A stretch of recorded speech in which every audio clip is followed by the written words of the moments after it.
Olá a todos, tudo bem? Como é que vocês estão? Todo mundo tranquilo? Espero que sim.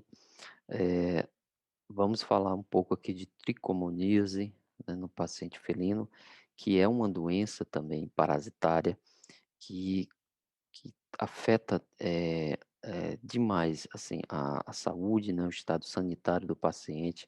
A gente vai ver que complica muito a vida desse gato e principalmente a vida do tutor e também a nossa condição de clínico de felinos, porque, muitas vezes o tratamento é complicado, o tratamento não tem resposta satisfatória e a gente vai ter que realmente lidar com situações extremas nesse paciente felino, tá?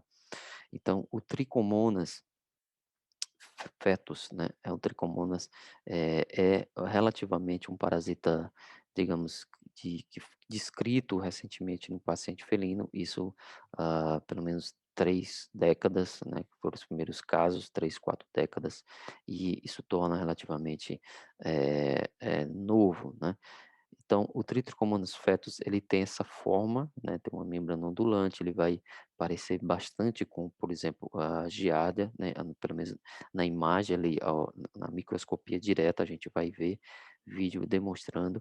É um protozoário piriforme, ou seja, tem esse formatinho aqui de pera, móvel, e ele é anaeróbio. 3 flagelos anteriores e um posterior, e a membrana ondulante, assim vai fazer com que seja um parasita, né, um protozoário de muita movimentação, que a gente vai usar para o diagnóstico, tá? Esse tipo de movimentação desse paciente, desse parasita, vai servir para a gente diferenciar, principalmente quadros de giardia, tá?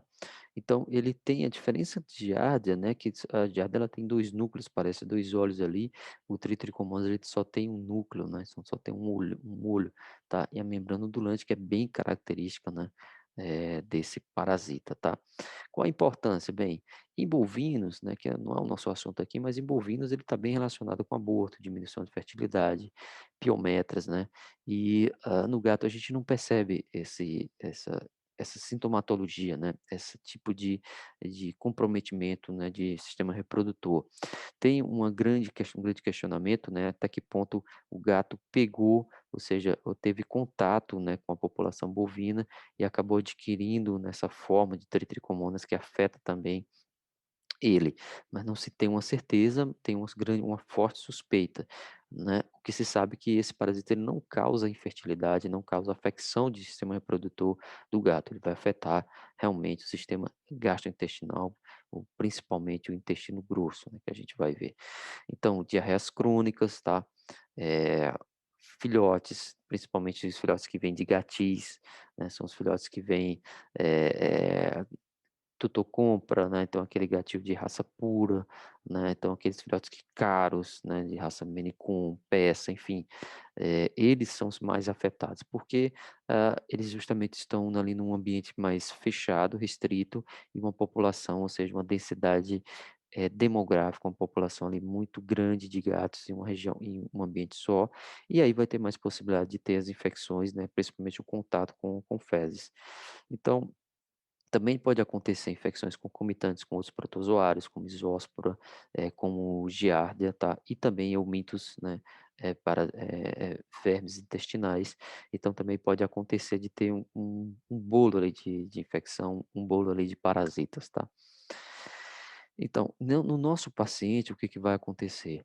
É muito interessante, por exemplo, esse artigo de 2017, né, pelo título a gente vai ver o quanto que esse Trichomonas ainda é um fantasma, né, ali no que eu digo em relação ao tratamento, ao diagnóstico, né, o que que se faz com esse paciente, tá. Então essa é uma revisão que eu sugiro que vocês procurem, né, eh, então é muito importante a gente entender como que surge o Trichomonas e o que que ele vai causar, né, nesse paciente felino, tá. A principal, transmissão é orofecal, ou seja, vai ter que ter o contato, né, com as fezes ali, contaminadas, com as fezes que têm, em abundância ali esse parasita, esse protozoário, principalmente do gato que está em crise, né, do gato que está com toda a sintomatologia clássica, eu vou abordar vocês. Eh É importante a gente entender que ele não tem uma forma cística como, por exemplo, a giardia tem, então são parasitas que praticamente não têm nenhum tipo não tem muita resistência ali no ambiente, a não ser que seja vamos imaginar um ambiente sujo, né, uma caixa de areia que está sempre ali cheia de fezes, né, que não tem que não tem a higiene, assim, constante, tá. Mas geralmente são parasitas que não vão passar muito tempo, né, nessas fezes, nessa caixa de areia, se tiver uma higiene adequada, né. Um pouco diferente de Giardia, que tem a forma cística, né, que tem uma resistência maior.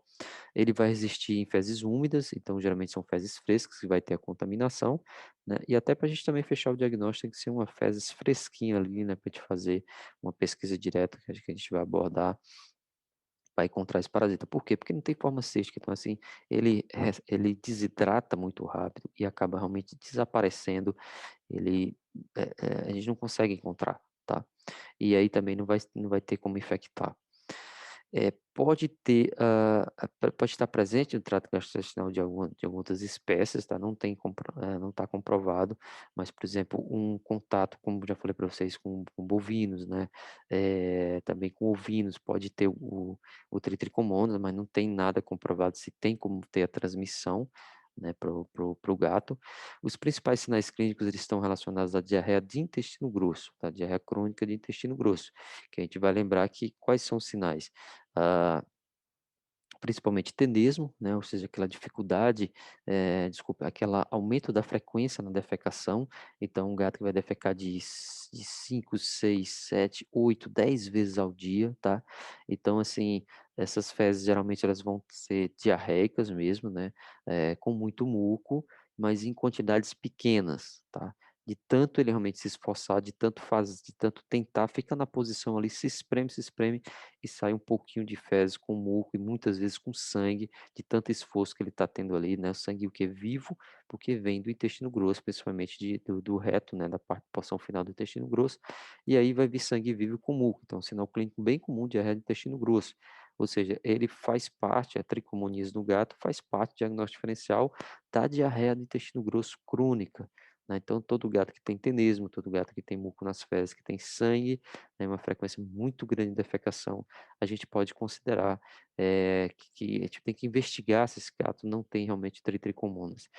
Tempo de diarreia, isso pode ser de dias a 8 anos, então tem casos descritos na literatura que o gato passou 8 anos com diarreia crônica, tá, de intestino grosso, ou seja, isso vai depender muito da resposta imune desse paciente, né, quanto tempo que esse paciente vai realmente manter nessa sintomatologia de diarreia de intestino grosso. Então, mucotenesmo, hematoquesia, né, como eu falei para vocês, é bem comum nesses pacientes, frequência muito aumentada, tá, e mais ou menos essa disposição, sempre aqueles raios de sangue nas fezes, né, aquelas fezes com muco, né, com formação realmente mucóide, e que vai afetar principalmente esse gato de raça, né, principalmente gatos que têm realmente que veio de gatil, que é o que é mais comum vir com esse quadro com esse parasitismo. Pode haver também muita dor, geralmente tem, devido ao tenesmo intenso, então se inflama aquela área perineal toda, né, então muitos desses pacientes podem ter também o quê? Prolapso retal, né, isso pode acontecer. Alguns não precisam ter nenhum prolapso, mas tem um edema perianal muito, muito intenso, muita dor ao defecar, manipulação esse gato não permite, né, e realmente tem uma dermatite ali naquela região muito intensa. Então são pacientes que realmente sofrem bastante com esse quadro de tenesmo. Alguns têm tanta inflamação nessa porção final do intestino grosso que eles acabam com incontinentes, ou seja, alguns pacientes que o tutor relata que o gato ele estava dormindo, fui perceber está drenando, está exudando ali fezes pelo ânus, né, sem esforço nenhum desse paciente. Então o quê?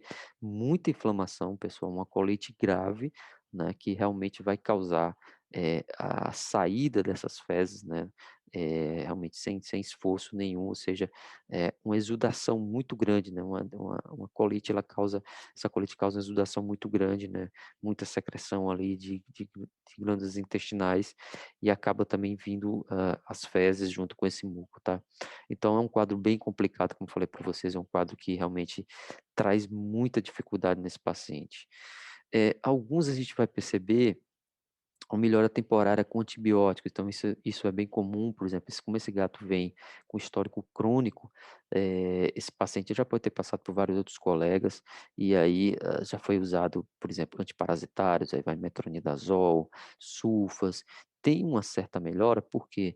Porque pode ter alguma associação com outro, agente etiológico, como por exemplo a giardia, ou também associação com um quadro de desbiose, né, uma clostridiose, ou seja, ali um desbalanço, né, um desequilíbrio ali da do microbioma desse paciente, e aí você faz um metronidazol, você acaba melhorando de alguma forma, né, e aí ele vai ficar bem por alguns dias, mas depois volta todo aquele quadro, né, toda aquela situação constrangedora, aquela dificuldade, né, que esse paciente tem, que também, consequentemente, o tutor.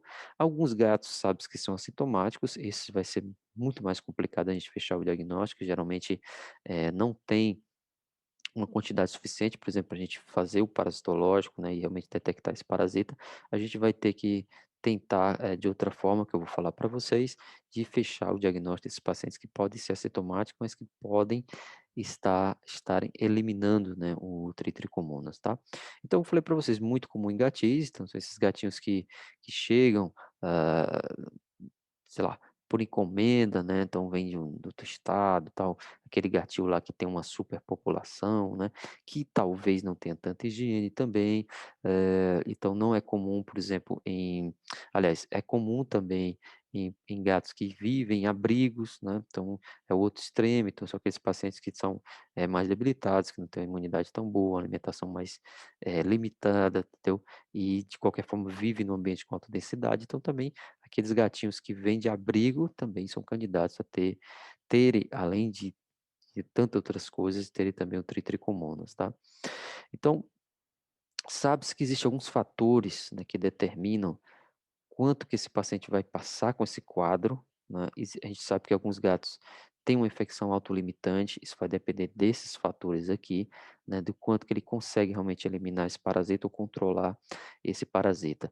Então, interação com o microbioma, gatos que têm, por exemplo, uma desbiose grave, vai piorar também, essa resposta, né, vai ter muito mais inflamação, vai ter muito mais dificuldade em controlar realmente esse parasitismo. Ah, a condição que esse parasita tem de fazer uma adesão ao muco e ao epitélio intestinal, ele vai produzir enzimas e citocinas, tá? E também causar uma inflamação linfocítica neutrofílica. Então, dependendo da condição desse paciente, vai se perpetuar de uma forma crônica, muitas vezes nem não tem um parasitismo intenso, mas tem uma resposta inflamatória muito grave, tá? Então, essa revisão também é bem interessante, né, que eles realmente fizeram lidaram de uma forma bem interessante com essa parte, né, da imunologia que o Trichomonas vai causar no paciente felino, então também é um artigo bem interessante que vocês, deem uma lida, deem uma olhada, tá.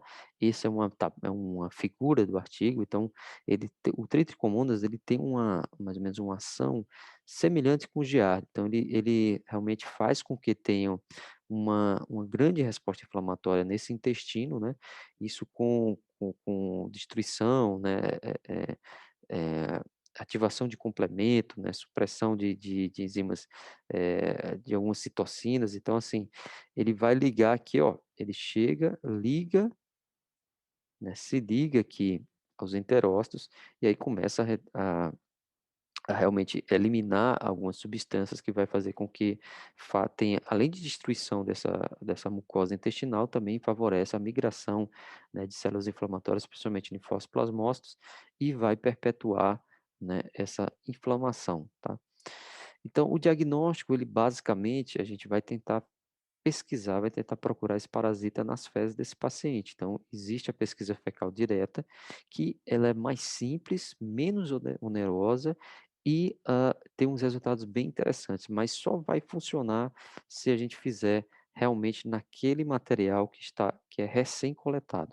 Então, fezes recém-coletadas, fezes que a gente coleta lá no consultório, né? E não adianta coletar e mandar para laboratório, né, que vai pegar com o motoqueiro, vai buscar, que vai para outro lugar. Na verdade, tem que ser feito na própria clínica, no próprio consultório ali, se possível, né, no laboratório da clínica, do hospital, para poder a gente conseguir detectar esse parasita. Assim, ele é pouco sensível, por quê? Porque precisa de fezes frescas, precisa também de um olho treinado para poder visualizar, mas praticamente não se gasta nada, você vai coletar esse material do reto, você vai colocar numa lâmina, lamínula, e vai levar no microscópio com uma gotinha de solução salina ali, e você vai observar se encontra esse parasita, né, você vai ver a movimentação dele, não é difícil a gente perceber que é o Tritricomonas, mais difícil a gente conseguir encontrar, e aí então por ter pouca sensibilidade a gente não pode descartar, que seja Tritricomonas, se a gente não encontrando, a gente não pode descartar que seja, e a gente vai buscar outra forma de diagnóstico, eu vou falar para vocês. Ainda é o método mais utilizado, né, então geralmente se coloca uma sonda uretral, lubrificada com um pouco de, a gente usa uma seringa de 20 ml com solução salina, né, que a gente vai fazer um flush, ou seja, a gente vai introduzir essa sonda, no intestino no reto, né, no intestino grosso desse paciente, vou injetar essa solução salina, mais ou menos 10 a 20 ml, e vou aspirar. E aí esse conteúdo eu posso até centrifugar ou posso já fazer colocar, né, gotas na lâmina e tentar pesquisar, a presença desse Tritricomonas. Perceba que esse gatinho aqui está muito tranquilo, né, tá olhando o procedimento que está sendo feito, mas, assim, não é comum ele estar tão tranquilo, por quê? Porque está muito irritado essa região, então muitas vezes a gente precisa sedar realmente o paciente, muitas vezes tem que sedar, porque ele não deixa, então assim, a gente não vai brigar com esse paciente para tentar introduzir num reto que está num ânus, num reto que está inflamado, então assim, o ideal é que você faça uma sedação, que fica muito mais tranquilo para todo mundo, né. Então esse é um vídeo, eh, do site, né, da Universidade dos Estados Unidos, que, mais ou menos percebam, ó, o gatinho não está sedado, ele está tranquilo ali, né, mas não é comum em caso de tritricomonas. Então a gente coloca a sonda, ele vai injetar ali a solução fisiológica, aspirou, e aí pronto, coletou o material, é para fazer o exame, tá. Então, assim, pode ser colocado também um suave, tá, né, introduzir um suave, pra você coletar essas fezes. O ideal é que seja realmente, além um pouco além do reto, né, pra gente coletar um material que seja suficiente. Agora, assim, só adianta coletar nesse paciente que tem sinal clínico, ou seja, no paciente que tem realmente diarreia de intestino grosso, tá. Não adianta te fazer esse exame, tipo, fazer essa tentativa, essa busca em pacientes que estão com fezes normais, tá, porque a condição ali, a quantidade de parasita, ela vai ser muito pequena, tá.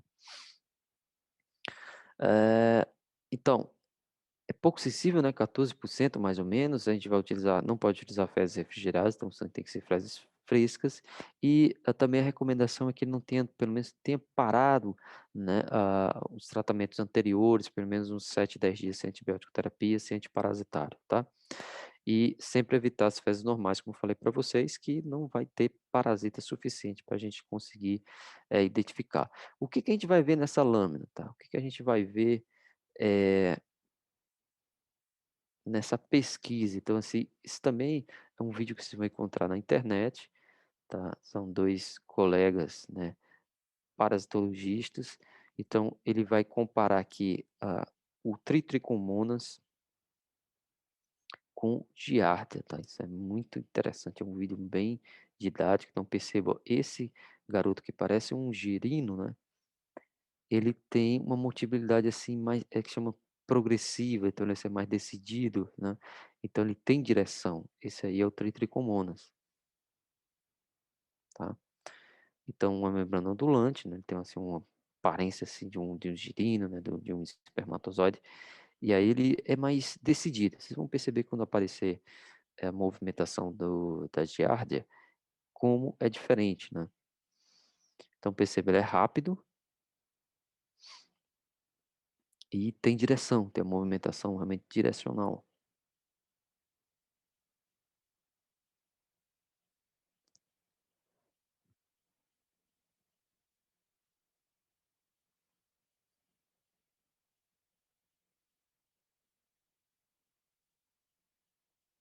Então isso é que a gente vai visualizar ou vai tentar visualizar na lâmina, né.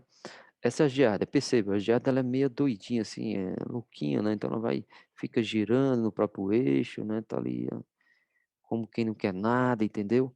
Então essa é a geada, perceba que ela tem uma forma até semelhante, né, mas ela não é tão não tem uma movimentação, assim, progressiva, né. Então você não tem uma direção, tá, demora mais, vai para um lado, vai para o outro, né, fica girando em torno de si. Então essa é a geada. Dá para confundir? Dá para confundir, mas então vamos ter sempre esse vídeo lá no laboratório, na clínica, perceba a comparação, tá.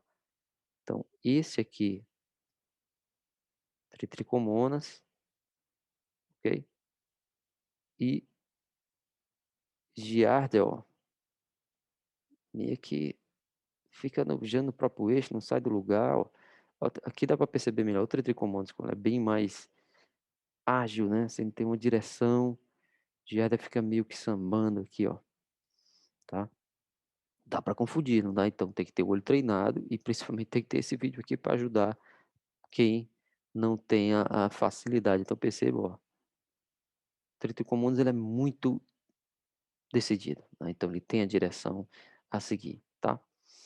Então, a gente pode fazer também a cultura, falei para vocês, nem todo mundo vai detectar o Tetricomônus aí nessa pesquisa direta, por todas as dificuldades que a gente falou. Então pode tentar uma cultura, essa cultura, a gente pode enviar o material, então esse é o maior problema, essas fezes têm que ser condicionadas e tem que chegar lá no local, eh eh o laboratório aqui no Brasil, acredito que não, pelo menos comercialmente eu não conheço quem faça cultura, se faz muito nos Estados Unidos, até lá eles conseguem vender, ou seja, a gente consegue comprar, o clínico consegue comprar o kit para cultura.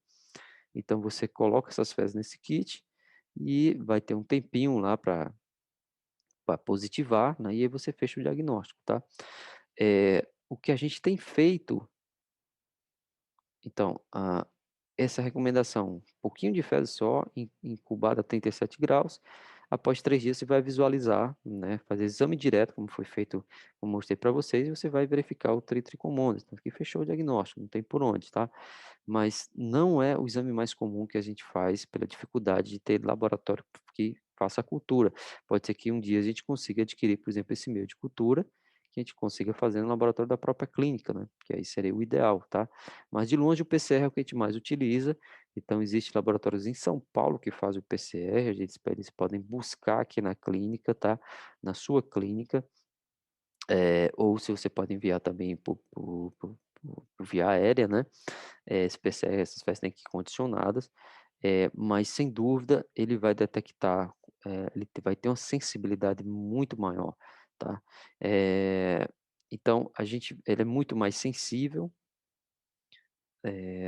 esse PCR existe desculpa, esse PCR existe uns pacotes de PCR que alguns laboratórios de São Paulo fazem, que justamente a gente consegue, além do Tritricomona, fazer PCR de outros, parasitas, digamos, outros, eh, agentes etiológicos, diarreia crônica também, que aí torna muito interessante, né, porque acaba ficando mais em conta, mais barato para o tutor, porque são vários PCR que se fazem na mesma amostra, né. Então, geralmente precisa de 100 gramas de fezes, né, para fazer, esse PCR, né.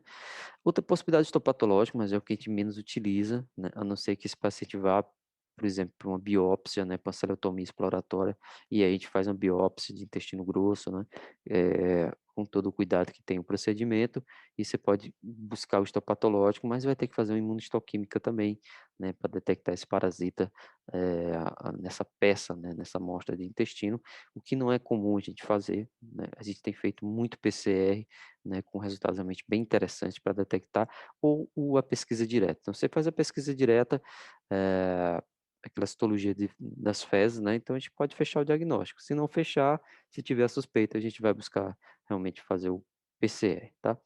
Tratamento, então esse aqui, a nossa maior dificuldade, o tratamento, esse parasita ele é refratário à maioria das drogas antiparasitárias. Então tudo que você imaginar não vai funcionar. Tudo que você imaginar não vai funcionar. O que vai funcionar é o ronidazol e em alguns pacientes não vai funcionar. Então, estima-se que pelo menos uns, sei lá, 20%, que tem alguns trabalhos que falam que não vai ter resultado. E aí é uma grande dificuldade, vai ter um gato com diarreia crônica muito tempo, tá.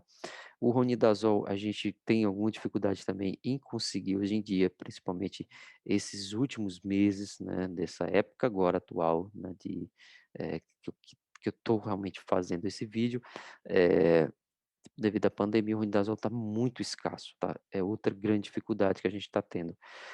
Não existe produto comercial, a gente sempre consegue em manipulações, né, farmácia de manipulação veterinária, a dose é 30 miligramas por quilo, se de 14 dias. Não resolveu, a gente pode fazer um ciclo, né, dar uma pausa aí de 10 dias, uma semana e tentar fazer um novo ciclo. Alguns gatos vão ter efeito colateral, olha, 60% de eficácia, que é um dado realmente também de artigo, então 40%, né, pode ser que não tenha resultado ou que tenha uma melhora branda, mas não resolva o problema.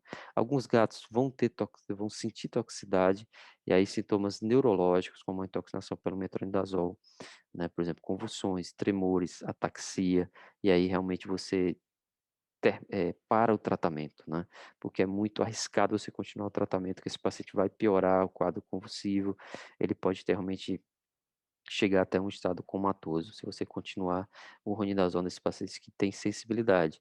Faz o quê? Não tem muito o que fazer. Então, se não se deu bem com o ronidazol, não adianta eu diminuir a dose, não vai adiantar. Existe alguns relatos, por exemplo, de utilizar a a a outros medicamentos antiparasitários, mas isso vai ter uma resposta muito pequena. Então, realmente, o ronidazol é o mais indicado, né. Tem a contraindicação em fêmeas prenhas e filhotes abaixo de 2 meses, né, justamente pelo fator de toxicidade. E é um medicamento manipulado, que aí você vai ter que realmente confiar na origem desse medicamento, na manipulação, e tem todo também a dificuldade que eu falei para vocês, que não está comum, hoje em dia, de conseguir o ronidazol. E aí são pacientes que a gente tem que realmente deixar bem claro para o tutor que pode ser que a gente não consiga resolver essa diarreia crônica, por essas dificuldades que a gente está levando em consideração, né. Então, alguns pacientes, sabe-se que ele pode ter uma regressão, vai passando o tempo, a idade vai chegando, né, vai acontecendo, outras, eh, sei lá, outras possibilidades alimentares, né, uma estabilização ali do sistema imune, né, e pode ser, quem sabe, torcendo, pode ser, quem sabe, que esse paciente realmente consiga debelar a infecção. Mas o ideal é que a gente consiga tratar com onidazol, né, tendo uma boa resposta inicial, principalmente, a gente fica realmente muito mais, confiante, né. Existe falha de tratamento? Existe, como falei para vocês, pode ser que esse tutor, ele não esteja conseguindo administrar esse medicamento, né, por ser medicação oral, então a gente tem que ter muito cuidado na dose que esse doutor está conseguindo fazer, por isso que o ideal é sempre fazer cápsula, né, evitar o líquido, seguir o quarentena, ou seja, esse gato ele estava realmente separado de outros, né, a recomendação é você separar esse gato de outros, né, durante o tratamento, então ter muito cuidado também com a caixa de areia, o ideal é que essa caixa de areia seja limpa, frequentemente a cada defecação, se esse gato, que é muito comum defecar fora da caixa de areia, principalmente que vai aumentar muito a frequência, limpar realmente, limpar bastante, com vários produtos, pode realmente se vir, água sanitária, né, o hipoclorito de sódio, amônia quaternária, então assim, não tem dificuldade, o ideal realmente é você fazer higiene e evitar, dizer para o tutor que evite que essas fezes fiquem realmente ali no local, né. Convém separar os gatos, né, com certeza, porque a gente não sabe se o gato contactante ali que não tem diarreia está eliminando ou não, então é ideal separar durante o tratamento. Não tem recomendação de tratar o gato que não tem sintoma, então mesmo o contactante, não tem recomendação de você usar o ronidazol nele, certo. O que você pode fazer também é alguma higiene, né, por exemplo, se for um gato persa, né, que tem muito pelo ali naquela região perianal, você deixar sempre bem tosado, né, para facilitar a limpeza também. Subdosagens pode acontecer, porque a gente está tratando de manipulações, né, então, assim, medicamento manipulado, infelizmente, pode ter ali uma subdosagem, né, ou até pela qualidade do produto, esse Ronidazol não é comum, não é tão fácil de adquirir. Com infecções, qual a possibilidade desse paciente ter outro parasita? É bem provável, então assim, pode ter giardia, né, pode ter aumento, tá, isóspora, então assim, isso também tem que ser, levado em consideração. Então aquele PCR que eu falei para vocês, procurar fazer um pacote de PCR é interessante, justamente para eliminar essas outras causas, né. E também sempre lembrar, de tentar ver no histórico o que que esse gato já tomou, né. que já foi administrado. Isso facilita muito a gente ter esse manejo aí em relação a esse paciente, tá. Existe resistência? Não tem comprovação ainda de resistência do Tritricomonas ao ronidazol. Certo, mas é uma possibilidade, como qualquer outra possibilidade de resistência, mas o que se vê realmente é, primeiro, ou falha na administração, né, ou outro gato que esteja também positivo, com diarreia e não é tratado, com infecções, né, subdosagem, ou seja, é um medicamento que eu falei para vocês que precisa ser manipulado e, consequentemente, a gente não sabe totalmente, assim, pelo menos 100% de qual é a qualidade e qual é a quantidade realmente que está constando ali naquela manipulação. A esperança é que, como falei para vocês, alguns casos podem ser autolimitantes, então, assim, é uma torcida muito grande que a gente tem, porque realmente facilita muito. Vai depender do que resposta imune, principalmente a resposta celular, desse gato, tá. Então muito obrigado pessoal, aqui foi o Tritricomonas, tá. Até a próxima, muito obrigado.